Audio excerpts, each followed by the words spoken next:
چھیڑ لیتی ہے، فارغ ہوتی ہے تو دوسری عورتوں کی باتیں چھیڑ لیتی ہے، فلاں کی بات ایسی ہے، فلاں کے حالات ایسے ہیں۔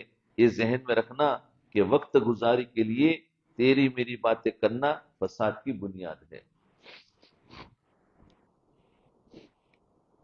اگر اللہ نے وقت دیا ہے تو بجائے بیٹھ کر لوگوں پر تبصرہ کرنے کے آپ ایک اعمال کرے، عبادت کرے، اپنے آپ کو کسی اچھے کام میں مصروف کرے۔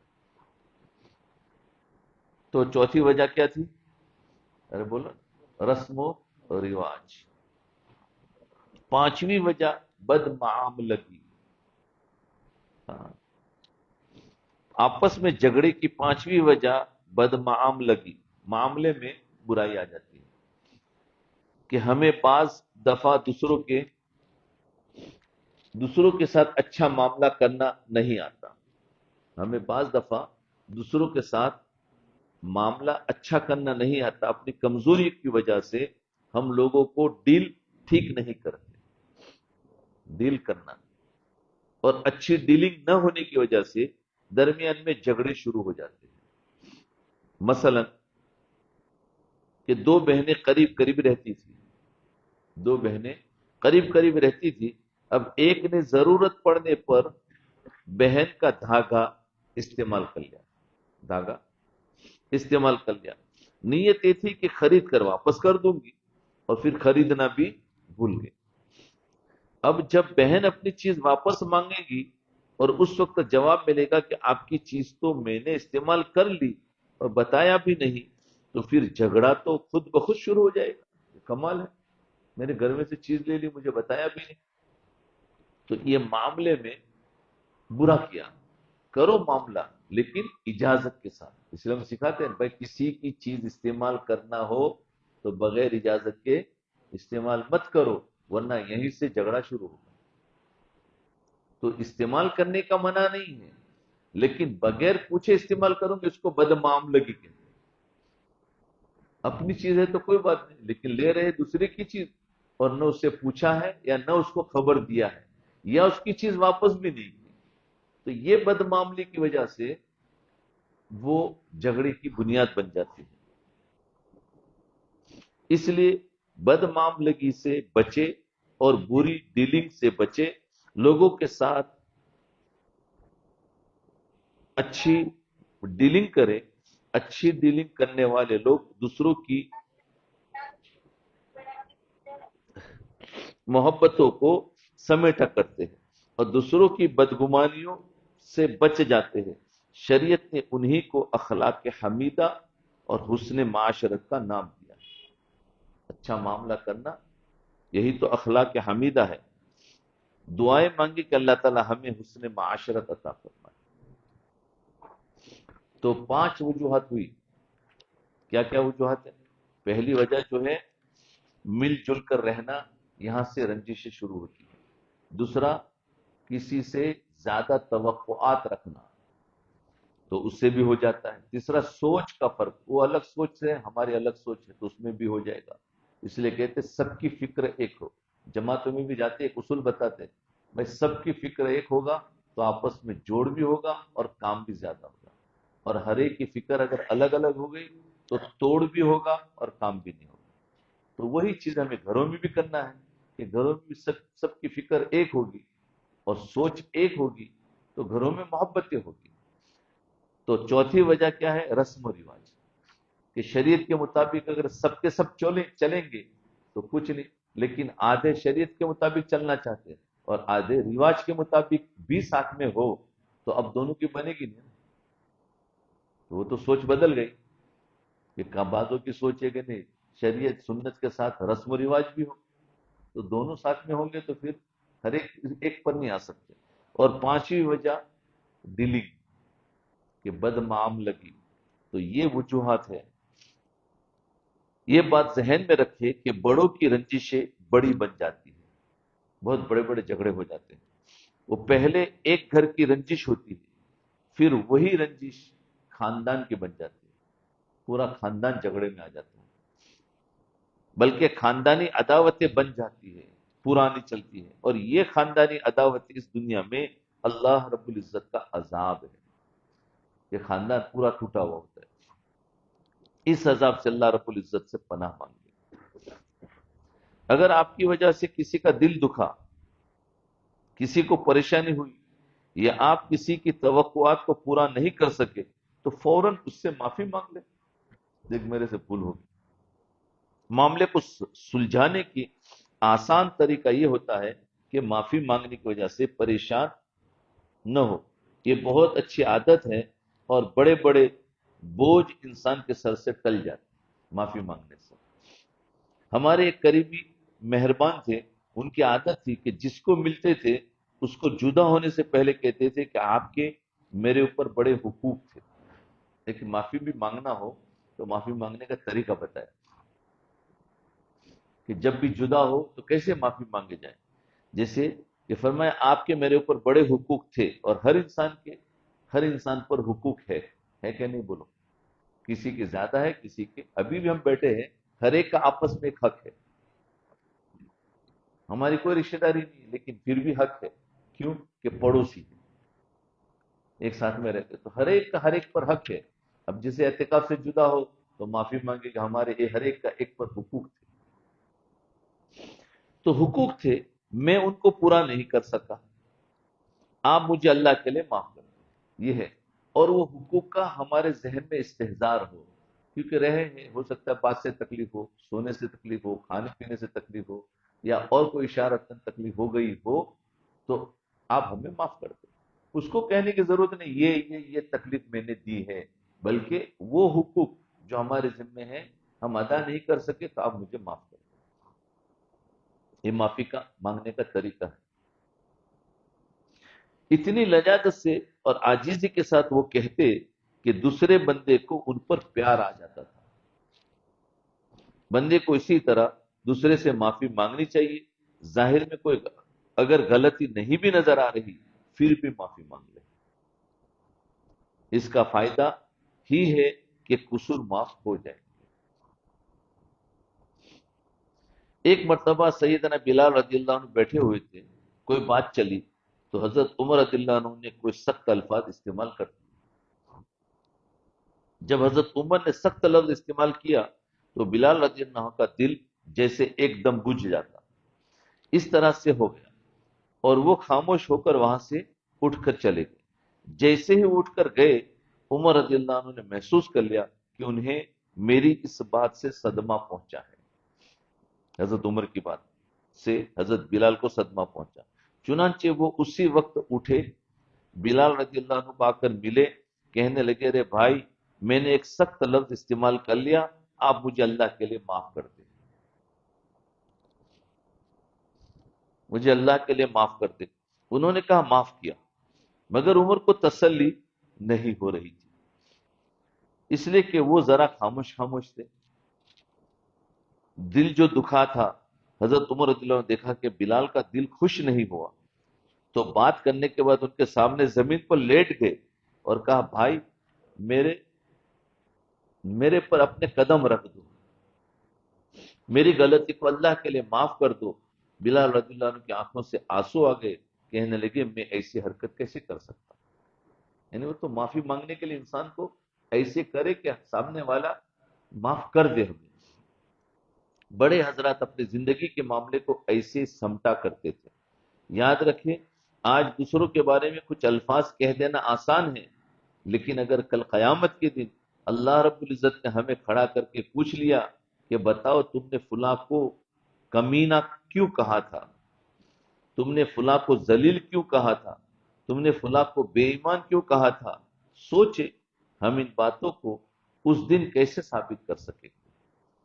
یہ وہ دن ہوگا جس میں انبیاء بھی گھبرائے ہوئے ہوں گے، ہاں، اور کوئی جواب نہیں دے پائیں گے، تو ہم اس وقت کیا جواب دیں. آج وقت ہے کہ ہم دوسروں کے بارے میں نیک گمان رکھے، لڑائی جھگڑوں کو ابتدا سے ہی ختم کر دیں، زیادتی ہو جائے تو دوسرے سے معافی مانگ لے، اور آپس کے لڑائی جھگڑے کو اللہ کا عذاب سمجھتے ہوئے اللہ سے اس کی پناہ مانگے اور اس فساد سے اپنے آپ کو بچانے کی کوشش کرے. یہ دل میں تمنا ہو کہ ہم اپنے گھروں کو، اپنے خاندانوں کو اس فساد والے عذاب سے بچائیں گے اور محبت اور الفت کی زندگی گزاریں گے، اللہ تعالیٰ ہماری کوتاہیوں کو معاف فرمائے اور ہمیں اپنے مقبول بندوں اور بندیوں میں شامل فرمائے۔ تو اس لیے دنیا سے جانے سے پہلے جھگڑے فساد کو ختم کریں، اس مصیبت کو ساتھ میں لے کے نہ جائے، تو یہیں پر اس کو نمٹا دے، سمجھے نا؟ وہاں اگر لے کے گئے ہیں تو وہاں پھر اس کا جو بدلہ دینا ہوگا وہ بہت سخت ہوگا، نیکیوں کا بدلہ ہوگا، ہاں، پھر وہاں پریشانی زیادہ ہوگی۔ اس لیے فرمایا اپنے ہو جاتا ہے، انسان آپس میں رہتا ہے، رنجشیں ہو جاتی ہیں، لیکن آپس میں ایک دوسرے سے معافی مانگ لے، خوشی کے موقع آتے ہیں تو اس میں مل کر میں معاف کرنے، سفر کا موقع ہوتا ہے تو دل سے معافی مانگ لیا کر۔ یہ تو تھے بڑوں کے جھگڑے، ابھی انشاءاللہ گھریلو جھگڑے، گھروں میں جو جھگڑے ہوتے ہیں، ہاں، سب کے گھروں میں ہوتے ہیں، کسی میں کم کسی میں زیادہ، تو گھریلو جھگڑے کیوں ہوتے ہیں، کیسے ہوتے ہیں، اس کے بارے میں انشاءاللہ سنیں۔ آپس کی لڑائی جھگڑوں میں جھگڑے کی ایک نوعیت گھریلو ہوتی ہے کہ گھر کے اندر جو لوگ رہ رہے ہیں وہ آپس میں جھگڑا کر لے، جیسے آپس میں بہن بھائی کا جھگڑا ہو جاتا ہے، یا اولاد اور والدین کے درمیان میں جھگڑا، اس کو سمجھنے کے لیے شرعی طور پر گھر کے سیٹ اپ کو سمجھنے کی ضرورت ہے، گھریلو جھگڑے کو، گھر کا سیٹ اپ ہمارا کیسا ہے۔ دیکھو اللہ رب العزت نے انسان کو ایسے اعضاء دیے ہیں جو ایک دوسرے کی ضد ہے۔ مثال کے طور پر اپنی صفات کے اعتبار سے یہ اعضاء ایک دوسرے کی ضد ہے، اس لیے کہتے ہیں کہ انسان ضدین کا مجموعہ ہے۔ جیسے آنکھ دیکھ سکتی ہے نا، اب بتاؤ آنکھ کے علاوہ جسم میں کوئی دوسرا عضو ہے جو دیکھ سکے؟ تو ضد ہے کہ آنکھ دیکھ سکتی ہے، کوئی دوسرا عضو نہیں دیکھ سکتا، باقی پورا جسم نہیں دیکھ سکتا، یہ ایک دوسرے کی ضد ہوئی۔ زبان بول سکتی ہے اور باقی پورا جسم نہیں بول سکتا، تو ضد ہوئی۔ ایک دوسرے کی کان سن سکتے ہیں، باقی پورا جسم نہیں سن سکتا، یہ ایک دوسرے کی ضد ہوئی۔ تو سمجھ گئے؟ چند مثالوں سے معلوم ہوا کہ انسانی جسم ایسے اعضاء سے مل کر بنا ہے جو اپنی صفات کے اعتبار سے ایک دوسرے کی ضد۔ کان کا کام زبان نہیں کر سکتی اور زبان کا کام آنکھ نہیں کر سکتی، ضد ہے۔ روح اور اعضاء میں جوڑ پیدا کرتی ہے، روح جو ہے نا ان سب کو جوڑا، حالانکہ ہر ایک کا کام الگ الگ ہے، آنکھ، زبان، کان، ہاتھ، پیر، سب کا کام الگ ہے، لیکن سب میں جوڑ کیسے ہے؟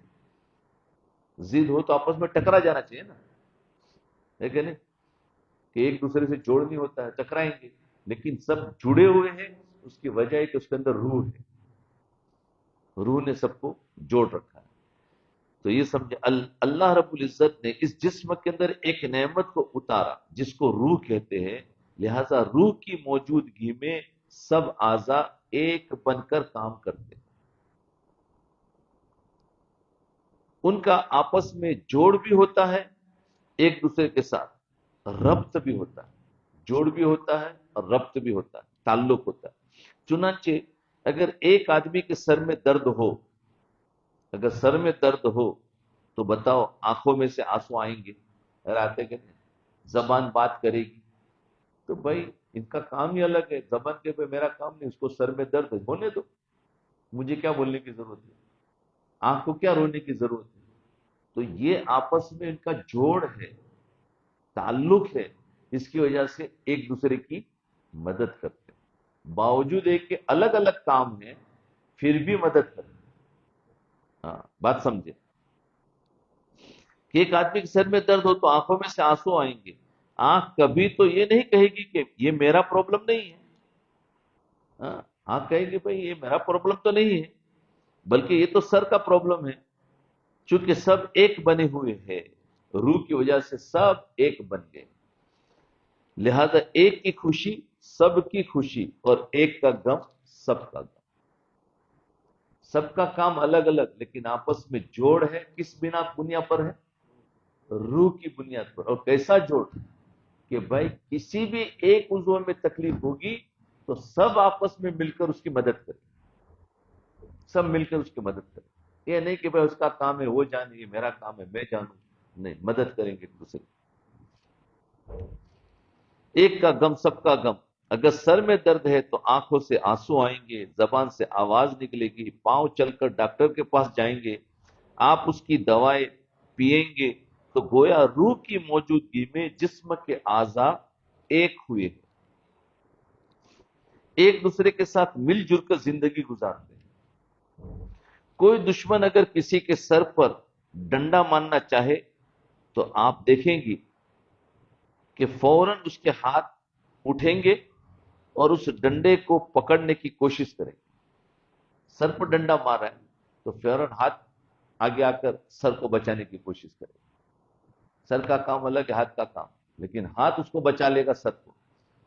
تو یہ ہے ایک دوسرے کے ساتھ مل جل کر زندگی گزارتے ہیں. تو اس ڈنڈے کو پکڑنے کی کوشش کریں گے. ایسا کیوں کر رہے ہیں؟ وہ کوئی ہاتھوں پر تو ڈنڈا نہیں مار رہا، وہ تو سر پر ڈنڈا مارنا چاہتا ہے. مگر چونکہ سب ایک ہے لہذا سر کی تکلیف پورے جسم کی تکلیف ہوگی، اس لیے ہاتھ اس کو بچانے کے لیے اٹھیں گے اور پاؤں وہاں سے بھاگیں گے. بھاگنے کے لیے حرکت میں پاؤں بھاگیں گے. کس کے ماں؟ تو پاؤں کو کیا ضرورت ہے اس کو بچانے کی؟ تو دیکھو سب حرکت میں ہے گے، پاؤں بھاگیں گے، ہاتھ اونچا کر کے ڈنڈے کو پکڑ لے گا. تو زندہ انسان کے سب اعضاء ایک دوسرے سے ربط ہے، جوڑ ہے، آپس میں محبت ہے. اب اگر اس انسان کے جسم سے روح نکال دو، روح نکال دیا جائے تو آپ دیکھیں گے کہ یہ اعضاء ایک دوسرے سے اجنبی بن جائیں گے. روح نکل گئی تو اجنبی بن گئی، اجنبی، ایک دوسرے کا تعلق ختم. جس انسان کی روح نکل گئی اس کی زبان کو بھی کوئی آدمی اگر کاٹ دے تو نہ آنکھوں سے آنسو آئیں گے، نہ اس کے منہ سے تکلیف کی آواز نکلے گی. وہ مردہ آدمی کی زبان کاٹے تو کچھ کرے گا؟ ہاتھ نہیں روکیں گے، کچھ نہیں ہوگا، کیونکہ ربط ختم ہو گیا. نہ ہاتھ اور پاؤں ہلیں گے، نہ ادھر سے بھاگنے کی کوشش کریں گے. کیوں؟ کہ جس چیز نے سب کو ایک بنایا ہوا تھا وہ رخصت ہو گئی. اب اعضاء سارے ایک دوسرے سے اجنبی ہو گئے. اگر کوئی انسان یوں سوچے کہ بندے کی روح تو نکل گئی، ہم اس کے منہ کو سیل کر دیتے ہیں، اس کے ناک کے راستے سے اس کے اندر ہوا بھر دیتے ہیں، تو کیا ہوا بھرنے سے وہ انسان زندہ ہو جائے گا؟ نہیں ہو، ہرگز نہیں. روح کا قائم مقام اور کوئی چیز نہیں بن سکتی. روح نکل گئی، اب مشین کتنا بھی لگا دو لیکن روح کا قائم مقام نہیں. وہ ایک دوسرے کو کوئی ہاتھ کوئی ساتھ نہیں دے گا. تو دیکھا، یہ سسٹم سمجھو تاکہ آگے کی بات سمجھ میں آئے گی. اگر اس سسٹم کو نہیں سمجھے ہیں انسان کے جسم کی، آگے جو بات بتانا چاہتے ہیں وہ سمجھ میں نہیں آئے گی. اب گھر کا سیٹ اپ، گھر کے سیٹ اپ کی بات تھی کہ ہمارے گھریلو جو جھگڑے ہوتے ہیں وہ گھر کا سیٹ اپ ہمیں سمجھ میں نہیں آتا تو وہ کیسا ہونا چاہیے. اب اس مثال کو ذہن میں رکھتے ہوئے ایک گھر کو اپنے سامنے رکھے. ہر گھر ایسے افراد کا مجموعہ ہے جو اپنی پوزیشن اور مقام کے اعتبار سے ایک دوسرے کے مخالف. ابھی ہر گھر کے اندر بھی ہر ایک کا اپنی ایک پوزیشن ہے اور اس کی ایسی پوزیشن ہے کہ یہ پوزیشن وہ نہیں لے سکتا، اس کی پوزیشن ہے. جیسے اعضاء میں آنکھ کا کام دوسرا کوئی عضو نہیں لے سکتا، زبان کا کام کوئی نہیں لے سکتا. تو ایسے ہمارے گھر بھی ایک جسم ہے یوں سمجھو، اور اس کے اندر بھی جو افراد ہے وہ اس کے اعضاء ہیں. تو گھر کے سیٹ اپ کو سمجھنا. فرمایا جو اپنی پوزیشن اپنے مقام کے اعتبار سے ایک دوسرے کے مخالف ہے. مثلا باپ ہے، اب باپ کی پوزیشن کوئی لے سکتا ہے گھر کا؟ بتاؤ، کوئی نہیں لے سکتا. اسی طریقے سے گھر میں کوئی دوسرا نہیں لے سکتا. ماں ہے، اس کی پوزیشن بیٹی نہیں لے سکتی، اس کی پوزیشن گھر میں کوئی دوسرا نہیں لے سکتا. بیٹی ہے، اس کا مقام ماں نہیں لے سکتی. بھائی ہے، اس کا اپنا مقام ہے جیسے کوئی دوسرا کوئی نہیں لے سکتا. تو ماں، باپ، بہن، بھائی مل کر ایک گھر بن گیا. بھائی گھر بنے گا تو کچھ افراد ہوں گے تو گھر بنے گا. انسان کے کچھ اعضا ہے تو جسم بنا ہے نا. اعضا ہی نے تو جسم کیا. تو ایسے ہی کچھ افراد ہوں گے تو گھر بنے گا. اور گھر کے افراد میں ماں، باپ، بھائی اور بہن اپنا ایک مقام ہے. جیسے تو فرمایا گھر بن گیا. مگر ہر ایک کی اپنی ایک شناخت ہے، پہچان ہے. یوں کہہ سکتے کہ گھر ایسے افراد کا مجموعہ ہے جو ایک دوسرے کی ضد ہے. سب ضدین کا مجموعہ ہوا نا گھر میں. ایک دوسرے کی پوزیشن کوئی نہیں لے سکتا. مگر اللہ رب العزت نے ان میں ایک نعمت کو اتارا جس کی موجودگی میں یہ افراد اس طرح مل کر ایک اور نیک بن کر کام کرتے ہیں جس طرح روح کی موجودگی میں جسم کے اعضاء ایک بن کر کام کرتے ہیں. ان جسم کے اعضاء کو کس نے جوڑا؟ روح نے جوڑا. تو ایک نعمت اللہ نے وہ دی ہے جو گھر کے افراد کو جوڑ دیا. وہ کیا ہے؟ اس نعمت کا نام ہے دین. اس نعمت کا نام ہے دین. تو دین جو ہے وہ گھر کے تمام افراد کو جوڑ دیتا ہے. تو گویا گھر کی روح دین. لہذا جس گھر کے اندر دین ہوگا، نام کا نہیں عمل میں ہوگا، تو آپ دیکھیں گے کہ گھر کے لوگوں کے درمیان الفتیں، محبتیں ہوگی، ایک دوسرے کی مدد کرنے میں ہوگی، وہ ایک دوسرے کے قریب ہوں گے. ایک فرد کی خوشی سارے گھر کی خوشی ہوگی، ایک فرد کا غم سارے گھر کا غم ہوگا. یہ زندہ جسم کی طرح گھرانہ ہے. زندہ جسم ہے، ایسے ہی یہ گھرانہ بھی اس جسم کی طرح ہے. اور اگر دین کو گھر سے نکال دیا جائے تو جس طرح روح کی عدم موجودگی میں اعضاء ایک دوسرے سے اجنبی ہو جاتے ہیں، تو دین کی عدم موجودگی میں، دین نہ ہونے کی وجہ سے سارے افراد ایک دوسرے سے الگ ہو جاتے ہیں. جس طرح جسم میں ہوا بھر دی جائے تو جسم زندہ نہیں ہو سکتا، اسی طرح اگر گھر میں انسان کے بنے ہوئے کوئی اصول لاگو کر دیے جائے، کوئی لازم کوئی کوئی لاگو کر دیا جائے، تو اس سے گھر کے اندر وہ محبت پیدا نہیں ہوگی. دین کے علاوہ اگر کوئی دوسری چیزیں لائیں گے کہ محبت پیدا ہو تو نہیں، پھر وہ سیاست ہوگی. کیا ہوگی؟ سیاست. ہاں، کہ سیاستوں میں محبتیں ہوتی ہیں نا، وہ اغراض پسند ہوتی ہیں، وہ حقیقی نہیں ہے. اپنا کام بن گیا پھر کچھ بھی نہیں. ہاں، تو پھر وہ ویسا ہی ہوگا. تو یہ بات سمجھو. تو کیا کرنا ہے؟ گھر کا سیٹ اپ کو صحیح کرنا ہے، گھریلو چکر. اس دنیا میں اللہ رب العزت نے دو چیزوں کو جوڑنے کے لیے کوئی نہ کوئی تیسری چیز بنائی. کوئی دو چیزوں کو جوڑنا ہو تو کوئی نہ کوئی تیسری چیز اللہ نے بنائی. مثلا دو اینٹوں کو جوڑنے کے لیے اللہ رب العزت نے سیمنٹ کو بنایا. وہ سیمنٹ سے اینٹوں کو جوڑ دیتے. لیکن لکڑی کے دو ٹکڑوں کو جوڑنے کے لیے سیمنٹ کام نہیں آئے گا، وہاں آپ کیل استعمال کریں گے. چنانچہ لکڑی کے دو ٹکڑے بالکل ایک جان ہو جائیں گے. اگر کاغذ کے دو ٹکڑے جوڑنے ہو تو نہ سیمنٹ کام آئے گا نہ کیل کام آئے گا، وہاں پر گلو کام آئے گا.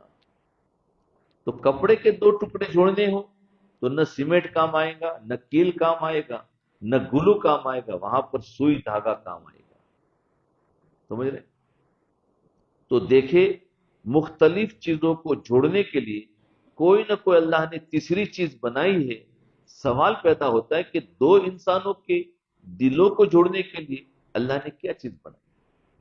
ہر دو چیز کو جوڑنے کے لیے تو چیزیں ہیں. اب اللہ تعالیٰ نے دو انسانوں کو جوڑنے کے لیے کیا چیز بنائی ہے؟ تو اس کا جواب دین اسلام. تو انسان جڑ گیا. اس کے علاوہ انسان کبھی نہیں جڑ سکتا. دنیا میں سارا فساد ہے وہ دین کی نہ ہونے کی وجہ سے، ورنہ کوئی جھگڑا نہیں ہے. حقیقی دین ہے. اور جو بھی دیندار ہے تو پھر ظاہری دین ہے، اندر کا دین نہیں ہے، اس لیے جھگڑتے ہیں. اندر کا دین ہونا چاہیے. ہم نے دین سمجھا کیا؟ نماز، روزہ، زکوٰۃ اور حج.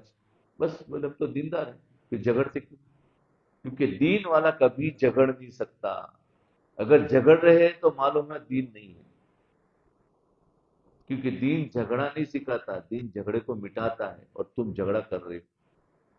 اس لیے وہ ظاہری دین ہے، حقیقی دین نہیں ہے. تو ظاہری دین سے آدمی نہیں بنتا ہے، بلکہ حقیقی دین آئے گا جب جا کے آپس میں جوڑ پیدا ہوگا. وہ صحابہ جن کی لڑائیاں برسوں سے چل رہی تھی، جب حقیقی دین آیا تو ایسی محبت آ گئی کہ انسان حیران ہو گیا. کبھی امید نہیں تھی کہ آپس میں مل سکیں گے. دین نے سب کو ملا ہے کہ نہیں؟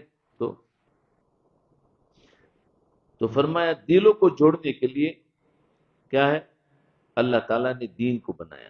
اگر وہ دونوں شریعت پر عمل کرنے لگ جائے، نیکی والی زندگی اپنا لے، تو اس نیکی کی وجہ سے اللہ ان کے دلوں میں خود بخود محبت پیدا فرما دے گا. اور اس کی دلیل قرآن عظیم الشان میں ہے. اللہ تعالیٰ ارشاد فرماتے ہیں ان الذین آمنوا وعملوا الصالحات سیجعل له الرحمن ودا.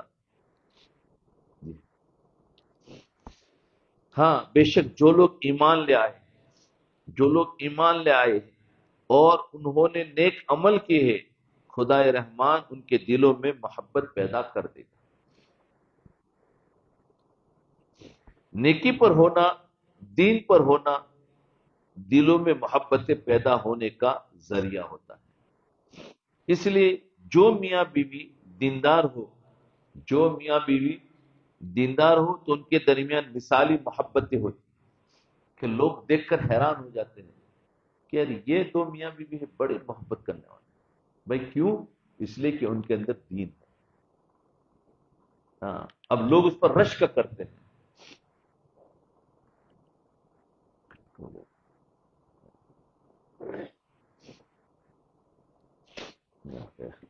لوگ ان پر رشک کرتے یار کیسے ہے، اور وہ خود جھگڑتے ہیں.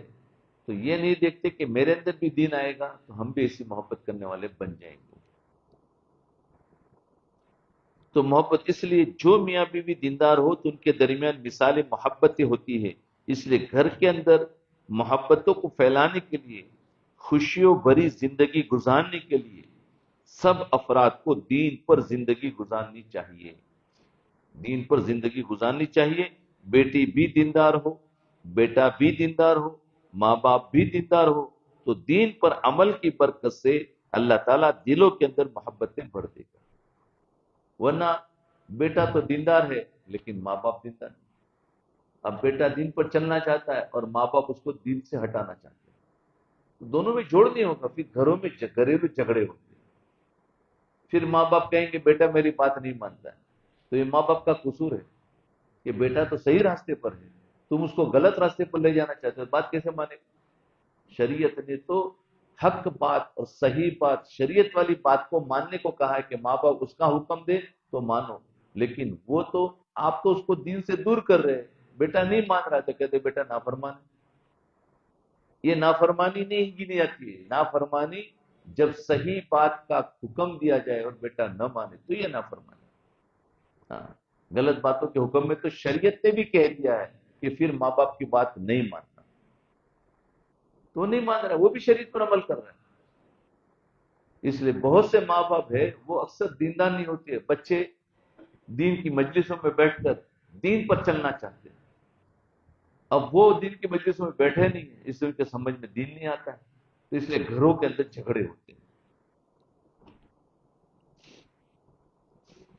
تو بیٹی بھی دیندار، بیٹا بھی دیندار، ماں باپ بھی دیندار ہو تو دین پر عمل کی برکت سے اللہ تعالیٰ دلوں کے اندر محبتیں بھرے گا. کفر کے ماحول میں ماں باپ اور اولاد کے درمیان وہ محبت ہرگز نہیں ہوتی. کفر کے ماحول میں ماں باپ اور اولاد کے درمیان میں وہ محبت ہرگز نہیں ہو سکتی جو دیندار گھرانوں کے اندر ہوتی. تاہم انسان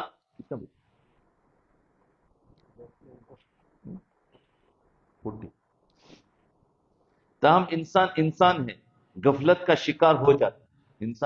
انسان غفلت کا شکار ہو جاتا ہے.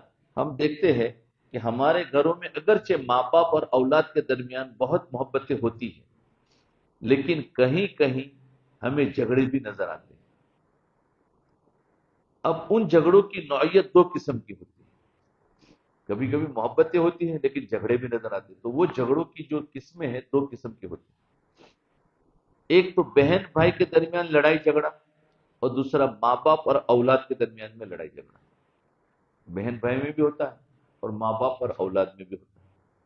تو اب دیکھو، بہن بھائی کے درمیان میں جھگڑا، اس کو سمجھے، گھر کے جھگڑوں کا ایک زاویہ بہن بھائیوں کے آپس میں جھگڑوں کا، یعنی ایک سائڈ، دوسری سائڈ ماں باپ اور اولاد کے درمیان، ایک سائڈ بہن بھائیوں کے۔ تو اب اس کو سمجھے، عام طور پر دیکھا گیا کہ جوانی کی عمر میں آپس میں ان کے درمیان میں ہنسی مذاق ہوتا ہے بہن بھائیوں میں، اور زیادہ تر یہی ہنسی مذاق ایک دوسرے کا جھگڑے کی بنیاد بن جاتی ہے۔ بہن بھائیوں میں جھگڑے کی بنیاد ہنسی مذاق سے شروع ہوتی ہے اور بن جاتی ہے۔ بھائیوں کی عام طور پر عادت ہوتی ہے کہ بہنوں کو تنگ کرتے ہیں، مذاق کرتے ہیں، کسی کام پر ڈانٹ دیا، اس کے کام میں کوئی عیب نکال دیا، یا پھر کبھی اس کو دھکا دے دیا، اس کے بال کھینچ دیے، الٹا جواب دے دیا، یا بھری محفل میں اس کا مذاق بنا دیا۔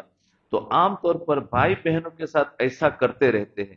اب یہ جو کر رہے ہوتے ہیں وہ نفرت سے نہیں کر رہے ہوتے، محبت سے کر رہے ہوتے ہیں، لیکن چونکہ بچے ہوتے ہیں ان کو یہ پتہ نہیں ہوتا کہ اس کو دوسرا کیسے محسوس کرے گا۔ اب اس کے جواب میں بہن ہاتھ تو نہیں اٹھا سکتی، وہ زبان چلاتی ہے، ہاں، پھر وہ جیت جاتے ہیں نا وہ زبان چلاتی ہے، وہ پھر آگے سے کڑوی کسیلی سناتی ہے دبا کے۔ تو یوں لڑائی جھگڑے کی بنیاد بن جاتی ہے۔ بلکہ کئی مرتبہ تو بھائی اگر بہن کو مارنے لگتا ہے تو بہن آگے سے بد دعائیں دینا شروع کر دیتی ہے۔ ویسے دیکھو تو ایک دوسرے کے ساتھ بہت محبت ہوتی ہے، لیکن عمر کے کچے پن کی وجہ سے ایک دوسرے کے ساتھ لڑائی جھگڑا بھی بہت ہوتا ہے۔ اچھا تم نے مجھے، کیا کہیں گے، اچھا تم نے مجھے چیز نہیں دی تھی، میں تمہیں کیوں دوں؟ لو، یہ ہو گئی کہ تم نے مجھے چیز نہیں دی تھی، میں تمہیں کیوں دوں؟ اس نے ایسا کہا تھا تو میں ایسے کیوں نہ کہوں؟ بس اس قسم کی چھوٹی چھوٹی باتیں ہوتی ہیں جن پر آپس میں ایک دوسرے کے ساتھ کھٹک پیدا ہوتی رہتی ہے، تو اس کی بنیادی وجوہات یہ ہوتی ہیں۔ تو بہن بھائیوں میں جو جھگڑا ہوتا ہے اس کی بنیادی وجوہات کیا ہوتی ہے؟ ایک دوسرے کے ساتھ ہنسی مذاق اور ایک دوسرے کے ساتھ حسد یا بدگمانی، یہ دو وجوہات ہیں۔ ایک سوچتا ہے کہ ماں باپ اس کو زیادہ ترجیح دیتے ہیں، جیسے صبح کی بات ہوئی تھی، وہ بھائی تھے نا، تو یوسف علیہ السلام کے بارے میں کیا سوچا کہ اس کو زیادہ ترجیح دیتے ہیں۔ تو جھگڑوں کا جو ذریعہ بنا نا حسد کا، کیا ذریعہ بنا کہ وہی کہ وہ اس کو زیادہ ترجیح دیتے ہیں، تو وہی چیز آئی کہ اس کو زیادہ چاہتے، ہمیں نہیں چاہتے۔ تو یہ ہے کہ ایک سوچتا ہے کہ ماں باپ اس کو زیادہ ترجیح دیتے ہیں، مجھے نہیں دیتے، اور بڑے بھائی کی بات تو سب مانتے ہیں، میری بات تو کوئی نہیں سنتا ہے کہ؟ یا چھوٹے سے اگر ماں باپ محبت کرتے ہیں تو بڑے کہتے ہیں کہ لو، تمہیں ان کو تو پیار ہے، ان کو تو چیز دیتے، ہمیں نہیں دیتے، جو ہوتا نا۔ تو یہ ہے کہ جھگڑے کی وجہ یا تو ہنسی مذاق ہوتی ہے، یا ایک دوسرے کے ساتھ حسد یا بدگمانی۔ بدگمانی، ماں باپ سب سے محبت کر رہے ہیں، لیکن ایک بدگمانی آ گئی کہ نہیں تم نے اس کو دیا، مجھے کیوں نہیں دیا؟ تو یہ ہوتا ہے۔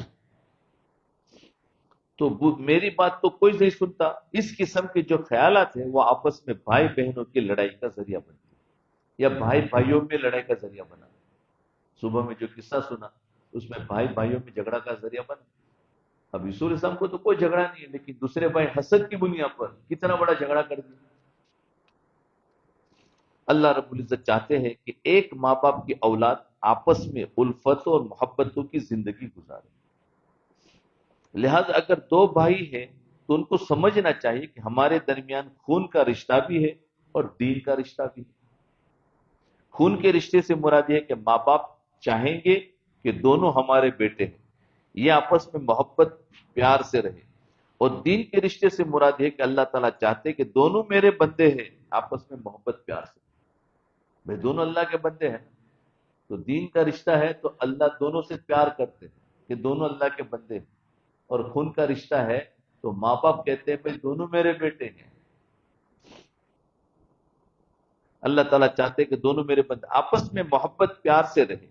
ان دونوں بھائیوں کو چاہیے کہ آپس میں اتنی محبت پیدا کر لے کہ لوگ ان بھائیوں کو بھائی بھی سمجھے اور ایک دوسرے کا دوست بھی سمجھے کہ عجیب ان کی محبت ہے، دوست بھی ہے۔ جب اللہ رب العزت اس رشتہ داری پر خوش ہوتے ہیں تو کیا ضرورت ہے محلے کے لوگوں کو دوست بنانے کی؟ بھائی بھائی کو دوست بنا دے کہ اس رشتے سے اللہ تعالیٰ بہت خوش ہوتے ہیں۔ کیا ضرورت ہے اسکول میں دوست بنانے کی؟ ایک گھر میں اگر 2-3 بھائی ہیں تو آپس میں ایک دوسرے کو دوست بنا دو، لیکن آج دوسروں کو بناتے نہیں، ان کو دوست بنا، ایک دوسرے کو دوست بنا دو۔ تو آپس میں تو مدد لینی ہے تو بھی ایک دوسرے سے لے لے، کھیلنا ہے تو بھی مل کر کھیلے، کوئی کام کرنا ہے تو بھی مل جل کر کام کریں۔ کئی گھرانوں میں ایسا دیکھا گیا ہے بھائیوں کے اندر اتنی محبت ہوتی ہے، اتنی کو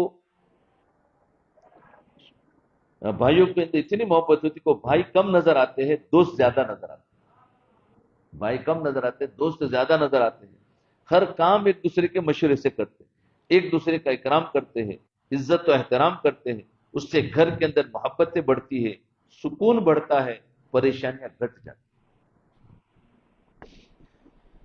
اور سچی بات یہی ہے کہ دنیا ہو یا آخرت، بندے پر جب بھی مصیبت آئے تو یا تو بھائی ہی آتے ہیں۔ اس کی دلیل قرآن عظیم الشان میں اللہ رب العزت نے جب حضرت موسیٰ علیہ السلام کو نبوت سے سرفراز فرمایا تو حکم دیا اذهب الى فرعون انه طغى۔ جب بھی بھائی پر مصیبت آئے گی تو اس کی مدد کے لیے بھائی ہی آئے گا، باہر کا کوئی آدمی نہیں آئے گا۔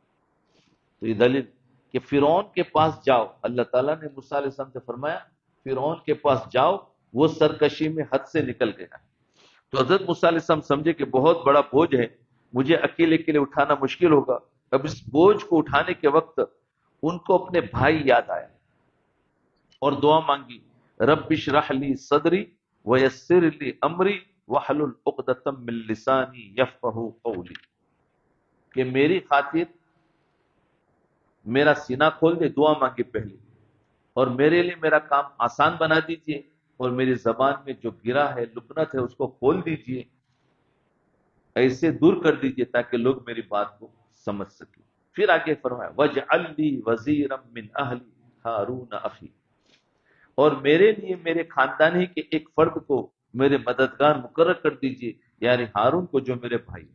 تو دیکھیے اس بوجھ کو اٹھاتے ہوئے حضرت موسیٰ علیہ السلام کو اپنا بھائی یاد آیا، چاہے کتنی بھائیوں میں لڑائی ہو لیکن مصیبت کے وقت کون کام آتا ہے؟ بھائی ہی کام آتا ہے۔ تو فرمایا اپنا بھائی یاد آئے، اسی طرح آخرت میں بھی ہوگا۔ چنانچہ قرآن مجید میں کہ جب ایک آدمی کے گناہ زیادہ ہوں گے، نیکیاں تھوڑی ہوگی تو وہ پریشان ہوگا، اسے کہا جائے گا کہ تم اپنے متعلقین سے نیکیاں لے سکتے ہو تو لے لو۔ تو یہ سب پہلے کس کے طرف جائیں گے؟ قرآن مجید میں یوم یفر المرء من اخیہ کا لفظ پہلے، بعد میں دوسروں کا لفظ ہے کہ یہ سب سے پہلے جائے گا قیامت کے دن تو بھائیوں کے پاس جائے گا، یعنی یہ اس دن ہوگا جب انسان اپنے بھائی سے بھاگے گا، تو بھائی کا نام سب سے پہلے آیا۔ تو اللہ رب العزت نے ایک ایسا رشتہ بنایا ہے کہ دنیا آخرت میں انسان اس کی طرف رجوع کرتا ہے، دنیا آخرت میں، دنیا میں بھی بھائی کی طرف بھاگتا ہے اور آخرت میں بھی بھائی کی طرف بھاگتا ہے۔ کتنا 10 منٹ۔ جب اللہ رب العزت چاہتے ہیں کہ دو بھائی محبتوں سے رہے تو ہم آپس میں محبت سے رہے، زندگی بھی اچھی گزرے گی اور نامہ اعمال میں نیکیاں بھی لکھی جائے گی۔ اس کو کہتے ہیں ہم خرما و ہم ثواب، یعنی کھجورے بھی کھاؤ اور ثواب بھی لو۔ ایک دوسرے کی غلطیوں کو معاف کر دینے میں عظمت ہوا کرتی، آپس میں ہنسی مذاق ہو جاتا ہے، ایک سیریس بیٹھا ہے اور دوسرا خواہ مخواہ مذاق کر کے اس کو تنگ کر رہا ہوتا ہے، پھر آپس میں الجھ پڑتے ہیں. یہ غلط بات ہے. مذاق اس حد تک کرنا چاہیے جو دوسرا برداشت کر سکے. جب دوسرے کا دل دکھے تو ایسا مذاق اچھا نہیں ہے کہ دوسرے کا دل دکھے، ایسا مذاق نہیں کرنا چاہیے، بلکہ برا ہوا کرتا ہے. دوسرے کو چھیڑنا، اس کو کسی غلطی پر آڑ دلانا، اس کا ریکارڈ لگانا، اس سے پھر دوسرے بندے کا دل دکھتا ہے. ہمارے بزرگوں نے ایک اصول بتایا، وہ یہ کہ اگر اپنی عزت کرانا چاہتے ہو تو تم دوسروں کی عزت کرو. اپنی عزت کرانا چاہتے ہو تو تم دوسروں کی عزت کرو. یہ نہیں ہو سکتا کہ ایک تو مذاق ہی اڑاتا رہے اور دوسرا اس کی عزت کرتا رہے. تالی دو ہاتھوں سے بجتی ہے. چھوٹا بڑے کے ساتھ اکرام کا معاملہ کرے کہ وہ بڑا ہے، اور بڑا چھوٹے کے ساتھ شفقت رکھے کہ میرا بھائی ہے، مجھ سے چھوٹا ہے. جب ایک طرف سے شفقت ہوگی، دوسری طرف سے عزت ہوگی، تو آپس میں الفتیں اور محبتیں ہوگی، اور محبتیں بڑھ جائے گی. بھلائی اور خیر خواہی کا رویہ اپنانے سے دلوں میں احترام پیدا ہوتا ہے. ٹھیک ہے، آج یہاں تک کی بات رکھتے ہیں. گھریلو جھگڑوں پر بات چلی تھی. انشاءاللہ کل صلہ رحمی اور قطع رحمی پر، یہی گھریلو جھگڑے کے عنوان سے آگے بات چلے.